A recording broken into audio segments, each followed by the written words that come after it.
a lot of women, June had a complicated relationship with her mother.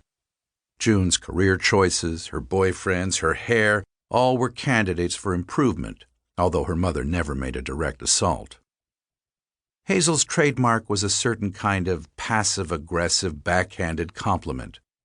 "That outfit wouldn't work on me, but it looks very nice on you." When June's investigative series on data breaches in medical technology was nominated for the Pulitzer, Hazel threw her daughter a fabulous party, but also invited June's ex-boyfriend because June's current flame didn't meet Hazel's high standards. The worst of it, of course, was that she was usually right. She was right about the outfit, and she was right about the fucking boyfriend, too. About all the boyfriends, actually. June tried, sometimes successfully, not to be so stubborn that she couldn't recognize how well her mother knew her and how much she cared. It was easier now that her mother was dead. What June wouldn't give for another snarky comment about her goddamn hair. Her mom had been gone a week, and it already felt like forever. June had spent the first few days planning and surviving the memorial service, and the days after in her mother's house, going through her things, crying and remembering, and trying to figure things out. Not least of which was the fact that her mother had apparently been working on some kind of classified software project for the Department of Defense, and she'd never even hinted at it to June.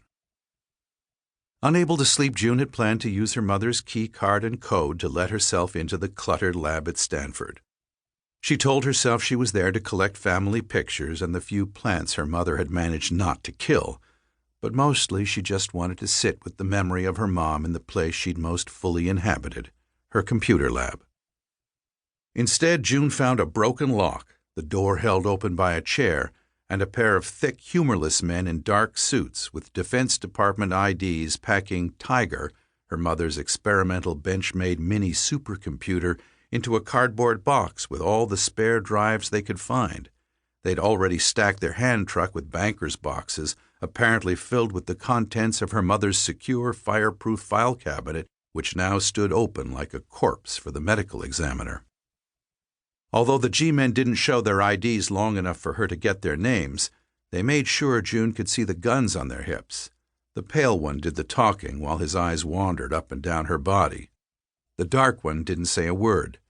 They left her standing in the doorway with a warning that even this incident was classified, and if she even spoke of it, she would face federal prosecution. June watched them trundle the hand truck down the hall, thinking that her mother had always hated the government. So why would she work for the Department of Defense? Put another way, why would they show up at 3 a.m.? And why would they take Tiger, the temperamental mini-super, but leave the big, blazing-fast, liquid-cooled Cray her mother had been so proud of? So June had a lot on her mind, and when she finally dragged her ass out of bed the next day, she realized there was no coffee in the house. How the hell had that happened? When she recognized the emergency conditions, she pulled on yesterday's clothes, slung her messenger bag over her shoulder, got on her mother's ancient but highly tuned single-speed Schwinn, and headed for Phil's Coffee. On Middlefield Road, a giant black SUV with tinted windows pulled up beside her, crowding her toward the parking lane. Red and blue lights flashed on the dash. When the passenger window hummed down, the same pale, humorless G-man from the night before pretended to smile at her now. He wasn't looking at her face, of course. He was watching the way the cross strap from her messenger bag defined her breasts. Definitely not cool, she thought. Some woman needs to rewrite the DoD training manual. "Please pull over, Miss Cassidy. We'd like to speak with you for a few moments." "Not right now," June said crossly, still pedaling. She was dangerously under-caffeinated, with a headache that would kill a rhino, and hadn't done shit for exercise in several days. The bike ride was just beginning to unknot her muscles when this moron showed up. "I need some coffee." The big SUV kept pace with her. "This will just take a moment," he said. "We can drive through Starbucks if you'd like." The G-man clearly failed to comprehend.